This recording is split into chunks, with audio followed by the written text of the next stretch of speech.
Hi tears, welcome back. எல்லாரும் எப்படி இருக்கீங்க? நல்லா இருக்கீங்களா? இன்றைக்கி நம்ம வீடியோவில் நம்ம பார்க்க போகிறது சப்பாத்தி எல்லோருமே டெய்லி செய்கிற விஷயம்தான். இனி கை தொடாமல் மாவு பிசையாமல் நல்லா சாஃப்ட் சப்பாத்தி இந்த மாதிரி நீங்கள் செஞ்சு எடுத்துடலாம். இந்த ஒரு மாவில் சப்பாத்தி மட்டும் இல்லைங்க, நீங்கள் ஒரு வாரம் இல்லைன்னா ஒரு மாதத்துக்கான பூரி கூட செஞ்சு எடுத்துடலாம். எல்லோருக்குமே ரொம்ப பிடிச்ச விஷயந்தான் சப்பாத்தியும் பூரியும். அது இந்த மாதிரி நீங்கள் மாவு பிசைஞ்சு ஸ்டோர் பண்ணி வச்சிட்டிங்கன்னா நல்ல சாஃப்டான சப்பாத்தியும் அது மாதிரியே நல்ல சாஃப்டான பூரியும் எப்போ நினச்சாலும் நீங்கள் சாப்பிட்றலாம். அதுவும் கை தொடாமல் மாவு இந்த மாதிரி நீங்கள் பிசைஞ்சிட்டிங்கன்னா அது மட்டும் இல்லைங்க, மாவு நெகத்துறது கூட இனி சப்பாத்தி கெட்ட தேவை கிடையாதுங்க. கண்டிப்பாக இந்த ஒரு வீடியோ உங்களுக்கு ரொம்பவே பயனுள்ளதாகவே இருக்கும். நொடியில் 50 சப்பாத்தி கூட ஈஸியாக கை வலிக்காமல் செஞ்சு எடுத்துடலாம். எல்லோருமே வீடியோ ஒன்று ஃபுல்லாக ஸ்கிப் பண்ணாமல் பாருங்கள். வீடியோ பிடிச்சிருந்தா மறக்காமல் உங்கள் ஃப்ரெண்ட்ஸ் அண்ட் ஃபேமிலி கூட ஷேர் பண்ணி சப்போர்ட் பண்ணுங்கள் ஃப்ரெண்ட்ஸ். அப்போ வாங்க நமக்கு டைம் வேஸ்ட் பண்ணாமல் நேராக வீடியோக்குள்ளே போயிடலாம். அதுக்காக வேண்டிட்டு இந்த ஒரு பவுல் அளவுக்கு ஆட்டைப்பொடி தாங்க நான் எடுத்திருக்கேன். அது ஒரு ஃப்ரைங் பேனில் நான் போட்டிருக்கேன். இந்த ஒரு பவுல் மாவுக்கு நமக்கு 1.5 பவுல் அளவுக்கு தண்ணி தேவை. நான் ஆல்ரெடி ஒரு பவுல் அளவுக்கு தண்ணி ஊற்றிட்டேன். அந்த ஒரு வீடியோ எனக்கு மிஸ் ஆயிடுச்சு. 1/2 பவுல் அளவுக்கு கூட தண்ணி ஊற்றிடலாம். ஒரு பவுல் அளவு ஆட்டைப்பொடிக்கு 1.5 பவுல் அளவுக்கு தண்ணி தான் நான் இங்கே ஊற்றுறேன். ஒவ்வொரு ஆட்டைப்பொடியும் எடுக்கிற தண்ணியோட அளவு கொஞ்சம் வித்தியாசமாக இருக்கும். நம்ம தண்ணி இங்கே கொஞ்சம் முன்ன பின்ன சேர்த்து ஊற்றினாலும் பரவாயில்லைங்க. ஏன்னா நம்ம இது வேறொரு மெத்தடில் தான் பிசைய போகிறோம். அதனால் கொஞ்சம் தண்ணி இதில் ஜாஸ்தியானாலும் நமக்கு பிரச்சனை கிடையாது. நல்லா தண்ணி ஊற்றுனதுக்கு அப்புறமேட்டு இந்த மாதிரி மாவு ஒன்று மிக்ஸ் பண்ணிக்கோங்க. இப்போ ஒரு 1/2 பவுல் அளவு கூட தண்ணி ஊற்றிட்டு தேவையான அளவுக்கு உப்பும் போட்டுக்கோங்க. இதோடவே ஒரு 1/2 டீஸ்பூன் அளவுக்கு நீங்கள் கோகனட் ஆயில் அப்படி இல்லைன்னா ரிஃபைண்ட் ஆயில் எது வேணாலும் நீங்கள் ஊற்றிக்கோங்க. நல்லா தண்ணி ஆயில் தேவையான அளவுக்கு உப்பு போட்டு நல்லா ஒரு பேட்டர் கன்சிஸ்டன்சிக்கு நம்ம இது மிக்ஸ் பண்ணி எடுத்துடலாம். நிறைய பேருக்கு இருக்கிற ஒரு பிரச்சனை தான், எவ்வளோ தான் மாவு கரெக்டான பதத்துக்கு பிசைஞ்சு எடுத்தாலும் அப்புறமேட்டு சப்பாத்தி பிசையும் போது அப்படி இல்லைன்னா சப்பாத்திக்கு மாவு நெகித்துற டைமில் அது ரொம்ப ஹார்டாக வருது. நம்ம ஃப்ரெஷ்ஷாக சுட்டு சப்பாத்தி சாப்பிடும்போது நல்லா இருக்கும், அதுக்கப்புறமேட்டு அது சாப்பிட்டா ரொம்ப ஹார்டாக மாறுது அந்த சப்பாத்தி அப்படின்றது. பாருங்கள், இந்த ஒரு கன்சிஸ்டன்சிக்கு தான் அந்த ஒரு தண்ணி ஊற்றி நம்ம மாவு இப்போது அந்த ஒரு லூஸ் பதத்துக்கு ரெடி பண்ணி எடுத்துருக்கோம். இப்போ நம்ம அடுப்பில் வச்சு நல்லா ஒன்று ஃபுல் ஃப்ளேம் போட்டு நல்லா ஒன்று கை விடாமல் நம்ம மிக்ஸ் பண்ணி எடுத்துடலாம். ஆல்ரெடி நம்ம ஒரு 1/2 டீஸ்பூன் அளவுக்கு ரிஃபைண்ட் ஆயில் ஊற்றி இருக்கோம். இப்போ நம்ம நல்லா இந்த மாதிரி கை விடாமல் மிக்ஸ் பண்ணி எடுத்துடலாம். இன்னும் திக்கான ஒரு பதத்துக்கு வரும்போது அது லோ ஃப்ளேமில் மாற்றிக்கலாம். இப்போ ஃபுல் ஃப்ளேமில் தாங்க நான் எடுத்திருக்கேன். இந்த மெத்தடில் நம்ம மாவு பிசையும் போது நல்லா சூப்பர் சாஃப்டாக இருக்கும் நம்மளோட சப்பாத்தி. 2 இல்லை 3 நாள் கழித்து நம்ம நெகத்தி வச்ச சப்பாத்தி, அதாவது சுட்டு எடுத்த சப்பாத்தி நம்ம எடுத்து சாப்பிட்டாலும் அவ்வளோ சாஃப்டாக இருக்குங்க. அது மட்டும் இல்லை, குழந்தைங்க கூட இந்த மெத்தடில் மாவு பிசையும் போது ஈஸியாக பிசைஞ்சு எடுத்துருவாங்க. நல்லா இதை மாதிரி மிக்ஸ் பண்ணிக்கோங்க. உங்களுக்கே ஒரு திக்கான பதத்துக்கு அந்த மாவு மாறுற அந்த ஒரு கன்சிஸ்டன்சி ஃபீல் ஆகும். அப்போதைக்கு நீங்கள் அந்த ஒரு ஃப்ளேம் வந்துட்டு லோ ஃப்ளேமுக்கு மாற்றிக்கோங்க. இப்போவே பாருங்கள், நம்மளோட மாவு அந்த பேன்லேருந்து விட்டு வர ஆரம்பிச்சிருச்சு. இந்த ஸ்டேஜில் நம்ம லோ ஃப்ளேமில் போட்டுக்கலாம். ஒரு 1/2 டீஸ்பூன் அளவுக்கு தண்ணி ஊற்றி நல்லா இந்த மாதிரி ஒன்று மிக்ஸ் பண்ணி கொடுத்தாலே போதுங்க. நல்லா பேனில் இருந்து இந்த மாதிரி அது விட்டு வந்துடும். ரொம்ப ஈஸியான ஒரு மெத்தடுங்க. சாதாரணமாக நம்ம பிசைற விட சப்பாத்தி நல்லா சூப்பர் சாஃப்டாக வேணும்னு ஆசைப்பட்டுட்டிங்கன்னா ஒரு முறை நீங்கள் இந்த மாதிரி ஒன்று மாவு பிசைஞ்சு பாருங்கள். அப்புறமேட்டு நீங்கள் இந்த மாதிரி தான் சப்பாத்திக்கும் பூரிக்கும் மாவு பிசைவீங்க. நான் இங்கே கொஞ்சம் குவான்டிட்டி தான் எடுத்திருக்கேன். உங்களுக்கு எவ்வளோ சப்பாத்திக்கு மாவு தேவையோ அந்த அளவுக்கு நீங்கள் எடுத்தால் போதும். பாருங்கள், நல்லா பிசைஞ்சு எடுத்திருக்கேன். கையில் கொஞ்சம் தண்ணி வச்சு நீங்கள் தொட்டு பாருங்கள், கையில் ஒட்டவே ஒட்டாது. நம்ம இந்த மாவு கொஞ்சம் நேரம் ரெஸ்ட் பண்ணுறதுக்காக மாற்றி வச்சிட்டோம்னா கரெக்டாக அதில் இன்னும் கொஞ்சம் தண்ணி இருந்தால் அது கூட ட்ரை ஆகி நமக்கு கரெக்டான அந்த சப்பாத்தி மாவு பதத்துக்கு கிடச்சிரும். இப்போ ஒரு 10 நிமிஷம் டைமுக்கு நான் ரெஸ்ட் பண்ணுறதுக்காக மாற்றி வச்சுட்டேன். அதுக்கப்புறமேட்டு பாருங்கள், நல்லா கையால் நம்ம இந்த மாதிரி ஒன்று நல்லா ப்ரெஸ் பண்ணி கொஞ்சம் நல்லா ஒன்று ப்ரெஸ் பண்ணி கொடுத்துட்டோன்னா நல்லா சாஃப்டான சப்பாத்தி மாவு நமக்கு ரெடி ஆயிரும். குழந்தைங்க கூட இந்த மாதிரி செஞ்சுட்டாங்கன்னா ரொம்ப சாஃப்டான சப்பாத்தி. இப்போ கோதுமை மாவில் நம்ம பரோட்டா செய்யணுன்னா கூட நல்ல சாஃப்டான பரோட்டா, சப்பாத்தி, பூரி எல்லாம் செய்யறதுக்கு இந்த ஒரு மெத்தடு ஒரு டைம் நீங்கள் ட்ரை பண்ணி பாருங்கள் ஃப்ரெண்ட்ஸ். இப்போ நம்ம பிசைஞ்சு எடுத்த இந்த ஒரு சப்பாத்திக்கான மாவு நெகத்துறது கூட நமக்கு சப்பாத்தி கட்டை, ரோலிங் பின் எதுவுமே தேவை கிடையாது. இந்த மாதிரி நல்ல ஃபைனான பிளாஸ்டிக் கவர் எடுத்துக்கோங்க, இல்லைனா ஆயில் கவர் இருந்தால் அது கூட நீங்கள் எடுத்துக்கோங்க. நான் இங்கே கீழே நல்ல திக்கான ஒரு பிளாஸ்டிக் கவர் வச்சுட்டேன். இப்போ நான் ஒரு ஆயில் கவர் கூட எடுத்திருக்கேன். ஆயில் கவர் நம்ம எடுத்துட்டோன்னா ரொம்ப ஆயில் நம்ம சப்பாத்தி நெகத்துறதுக்காக பயன்படுத்தணுன்ட்டு அவசியம் கிடையாது, அதுக்காகத்தான். இப்போ ஒரு ஆயில் கவர் கூட எடுத்தாச்சு.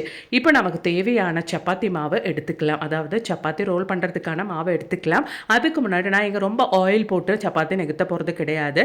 சப்பாத்தி மாவு அதாவது ஆட்டா மாவு போட்டு தான் நான் நெகுத்த போகிறேன். கொஞ்சம் ஆயில் கம்மி பண்ணலாம். ஏன்னா ஆல்ரெடி நம்ம மாவு பிசையும் போது கொஞ்சம் ஆயில் சேர்த்துருக்கோம். அதனால் ரொம்ப ஆயில் நம்ம நெகுத்தும் போது சேர்க்கணுன்ட்டு அவசியம் கிடையாது. மாவு ஒட்டாமல் இருக்கிறதுக்காக வேண்டிட்டு அந்த பிளாஸ்டிக் கவருக்கு மேலே கொஞ்சம் ஆட்டைப்பொடி தான் நான் ஸ்ப்ரெட் பண்ணி கொடுத்துருக்கேன். அதுக்கப்புறமேட்டு நமக்கு சப்பாத்திக்கான மாவு, அதாவது சப்பாத்திக்கு எவ்வளோ மாவு நீங்கள் எடுப்பீங்களோ அந்த மாவு நம்ம கரெக்டாக அந்த மாதிரி ரவுண்ட் ஷேப்புக்கு ரெடி பண்ணிவிட்டு அந்த பிளாஸ்டிக் கவர் மேலே வச்சு கொடுத்துடலாம். இப்போ நாம் வச்சு கொடுத்த அந்த சப்பாத்தி மாவுக்கு மேலே நம்ம ஆல்ரெடி கட் பண்ணி ரெடி பண்ணி வச்சுருக்கிற நம்மளோடது ஆயில் கவர் கூட நம்ம வச்சுக்கலாம். இந்த மாதிரி நமக்கு சப்பாத்திக்கு மேலே, அதாவது சப்பாத்தி ரெடி பண்ணுறதுக்காக வச்ச மாவுக்கு மேலே ஆயில் கவர் கூட வச்சதுக்கு அப்புறமேட்டு இந்த மாதிரி ஒரு பிளேட் எடுத்துக்கோங்க. அப்போ தான் நமக்கு அந்த மாவு கரெக்டாக அந்த ஒரு ஷேப்புக்கு, பெரிய ஷேப்புக்கு, நல்லா ரவுண்ட் ஷேப்புக்கு நமக்கு கிடைக்கும். நல்லா இந்த மாதிரி ஒன்று ப்ரெஸ் பண்ணி கொடுத்தாலே போதும். நான் வீடியோவில் காமிக்கிற மாதிரி எப்படி உங்களுக்கு காமிக்கிறேனோ அந்த மாதிரி லைட்டாக ஒன்று ப்ரெஸ் பண்ணி ரொட்டேட் பண்ணி கொடுத்தாலே போதுங்க. நல்ல சாஃப்டாக நம்மளோட மாவு இருக்கிறதுனாலே நல்ல பெருசாக ஹோட்டல்லலாம் நமக்கு கிடைக்கிற மாதிரி அந்த ஒரு சைஸில் நமக்கு சப்பாத்தி இந்த மாதிரி சுட்டு எடுத்துடலாம். ரொம்பவே ஆயில் தேவை கிடையாது. ஏன்னா ஆயில் கவர் தான் நம்ம யூஸ் பண்ணியிருக்கோம். அதனால உங்களுக்கு பார்த்தாலே தெரியும், லைவாக பார்க்கலாம். ரொம்பவே ஈஸியாக மாவும் பிசைஞ்சு எடுத்துட்டோம். ஹோட்டலில் இருந்து நமக்கு கிடைக்கிற மாதிரி நல்ல ரவுண்ட் ஷேப்பில் சப்பாத்தியும் நம்ம ரெடி பண்ணி எடுத்துட்டோம். அவ்வளோதான் பாருங்கள். இந்த மாதிரி தான் நம்ம சப்பாத்தி சுட்டு எடுக்கிறோன்னா நீங்கள் நைட்டு சுட்டு எடுத்த சப்பாத்தி அடுத்த நாள் சாயந்தரம் சாப்பிடும்போது கூட அவ்வளோ சாஃப்டாக இருக்குங்க, வேஸ்ட்டே ஆகாது. அவ்வளோதான், நம்மளோட பேன் நல்லா சூடாயிருச்சு. இப்போ நம்ம நெகுத்தின சப்பாத்தி அதில் போட்டு இந்த மாதிரி எடுத்தால் போதுங்க, நல்லா உப்பி வரும் நம்மளோட சப்பாத்தி. நான் இது நைட்டு டின்னருக்காக செய்யறதுனால ரொம்பவே ஆயில் சேர்க்காம தாங்க சுட்டு எடுப்பேன். ஏன்னா நமக்கு நைட்டு டின்னருக்கு ஆயில் இல்லாமல் சாப்பிட்றது அவ்வளோ நல்லது. ஆல்ரெடி நம்ம மாவு பிசையும் போது ஆயில் சேர்க்கறதுனாலேயே நமக்கு மாவு நல்லா சாஃப்டாக தான் இருக்கும். நம்ம நெகுத்தி அது சுட்டு எடுக்கிற டைமில் ஆயில் சேர்க்கணுன்ட்டு அவசியம் கிடையாது. நீங்கள் லைவாக பார்த்துக்கலாம். நம்மளோட சப்பாத்தி நல்லா உப்பி வந்திருக்குது. இதனாலே நம்ம நைட்டு செஞ்ச சப்பாத்தி அடுத்த நாள் நைட்டு வரைக்கும் நல்லா சாஃப்டாக இருக்கும். நமக்கு வேணும்னா ஜஸ்ட் ஒன்று சூடு பண்ணி சாப்பிட்டா மட்டும் போதுங்க. இனி இந்த மாதிரி செய்யறதுனால டெய்லி சப்பாத்தி சாப்பிட்டாலும் சலிச்சு போகாதுங்க. அவ்வளோ நல்லா சாஃப்டாக இருக்கும் நம்மளோட சப்பாத்தி. கண்டிப்பாக ட்ரை பண்ணி பாருங்கள். பிடிச்சிருந்தா மறக்காமல் ஒன்று லைக் பண்ணுங்கள் ஃப்ரெண்ட்ஸ். அப்போ நமக்கு நம்மளோடது அடுத்த டிப் ஒன்று பார்த்துடலாம். அதுக்காக வேண்டிட்டு நான் ஒரு பாட்டில் மூடி தாங்க எடுத்திருக்கேன். இந்த பாட்டில் உடஞ்சிருச்சு.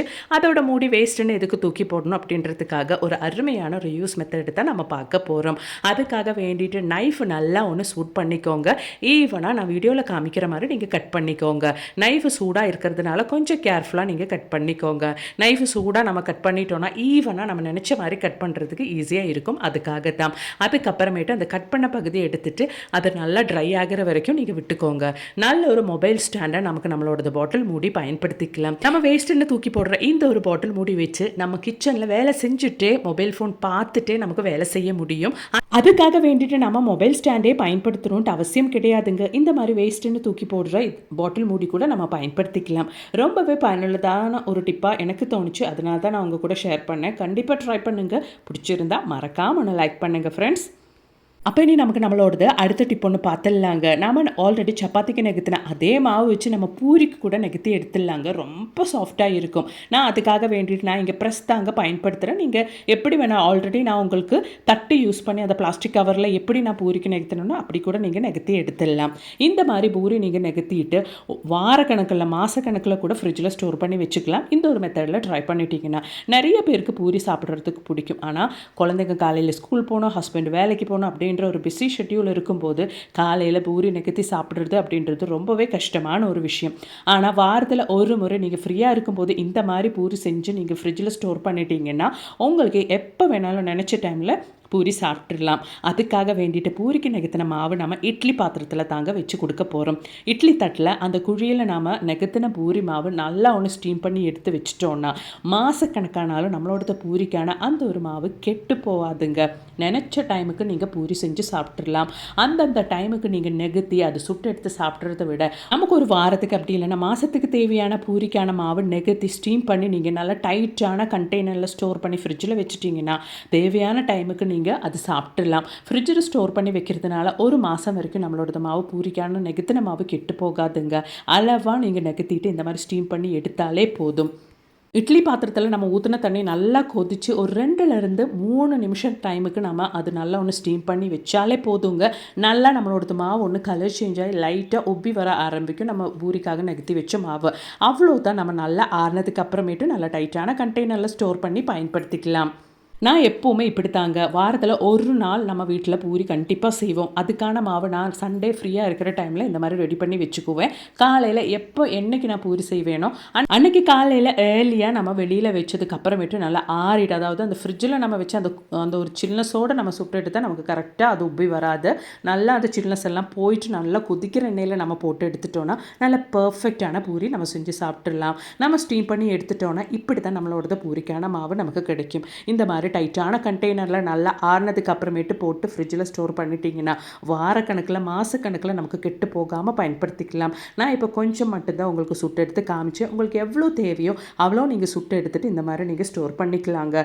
காலையில் நம்ம இந்த மாதிரி ஸ்டீம் பண்ண பூரி நல்லா உப்பி அழகாக நமக்கு எடுத்துடலாம். வேலைக்கு போகிற பெண்மணிகளாக இருந்தால் குழந்தைங்க ஸ்கூல் விட்டு வர டைமில் பசிக்கும், அவங்களுக்கு சாப்பிட்றதுக்காக வேண்டிட்டு ஃப்ரிட்ஜில் இந்த மாதிரியெல்லாம் ஸ்டோர் பண்ணி வச்சுட்டிங்கன்னா நினச்ச டைமுக்கு பசி இருக்கும்போது அவங்களும் சாப்பிட்றதுக்கு ரொம்பவே வசதியாக இருக்கும். கண்டிப்பா இந்த ஒரு டிப் உங்களுக்கு மிகவும் பயனுள்ளதாக இருந்திருக்கும்னு நான் நினைக்கிறேன். வீடியோ பிடிச்சிருந்தா ஒன்று லைக் பண்ணுங்க, அதோடவே உங்க ஃப்ரெண்ட்ஸ் அண்ட் ஃபேமிலி கூட ஷேர் பண்ணி சப்போர்ட் பண்ணுங்க ஃப்ரெண்ட்ஸ். தேங்க்ஸ் ஃபார் வாட்சிங்.